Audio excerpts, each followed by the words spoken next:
एक नौजवान प्रॉपर्टी की लालच में इस कदर अंधा हो गया कि उसने हैवानियत की सारी हदें पार करते हुए अपनी दादी और बुआ को हथौड़े से वार कर मौत के घाट उतार दिया और फिर खुद ही थाने जाकर सरेंडर कर दिया, जिसके बाद से पूरे इलाके में दहशत का माहौल है।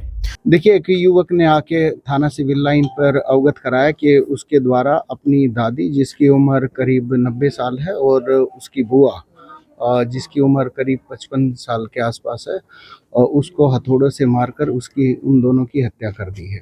यह खौफनाक मामला मुरादाबाद के सिविल लाइन थाना इलाके के रेलवे हरथला कॉलोनी आदर्श नगर से आया है, जहां साहिल शर्मा अपनी 90 साल की दादी सरोज शर्मा और 60 साल की बुआ वंदना शर्मा के साथ रहता था। ऐसा आरोप है कि साहिल और उसकी दादी के बीच प्रॉपर्टी को लेकर विवाद चल रहा था।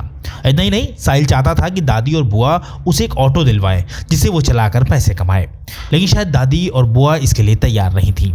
लिहाजा 27 मार्च की शाम साहिल घर पहुंचा तो उसका दादी और बुआ से झगड़ा शुरू हो गया। इसके बाद साहिल ने हथौड़े से दादी और बुआ पर हमला किया। साहिल ने दादी और बुआ पर एक के बाद एक कई वार किए, जिससे उनका सिर फट गया और कुछ देर में ही उन दोनों की तड़प तड़प कर मौत हो गई। सबसे चौंकाने वाली बात तो यह है कि कत्ल के बाद साहिल इधर उधर टहलता रहा और फिर अगले दिन यानी 28 मार्च की शाम उसने खुद थाने पहुंचकर सरेंडर किया और पुलिस को बताया कि मैंने दादी और बुआ को मार दिया है, उन दोनों की लाश घर में पड़ी हुई है। इस सूचना पे युवक को साथ लेके स्थानीय पुलिस उनके घर पे आई। जो घटनास्थल है वो उनका घर ही है, तो वहाँ पे आके इस घटना की पुष्टि हुई।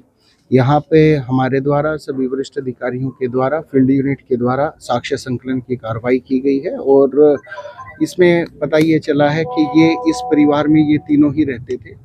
जो मारने वाला एक्यूज्ड है वो उसकी दादी और इसकी बुआ, ये तीनों रहते थे और इस एक्यूज्ड के मदर फादर की ऑलरेडी डेथ हो चुकी है और इनको किसी प्रॉपर्टी को लेके इनका आपस में प्रथम दृष्टया विवाद सामने आया है, जो इसके द्वारा कन्फेस किया गया है।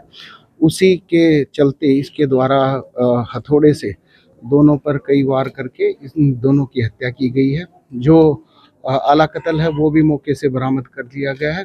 फील्ड यूनिट के द्वारा गहनता से इसमें साक्ष्य संकलन की कार्रवाई की जा रही है। साहिल की बात सुनते ही पुलिस वालों के भी पैरों तले जमीन खिसक गई। आनन फानन में एक पुलिस टीम साहिल के घर पहुंची तो घर का मंजर देखकर खुद पुलिस वालों के भी होश उड़ गए, क्योंकि कमरे में सिर्फ खून ही खून बिखरा हुआ था और सामने जमीन पर पड़ी थी 2 लाशें, जिन्हें पुलिस ने कब्जे में लेकर पोस्टमार्टम के लिए भेजते हुए आरोपी साहिल को गिरफ्तार कर जेल भेज दिया है।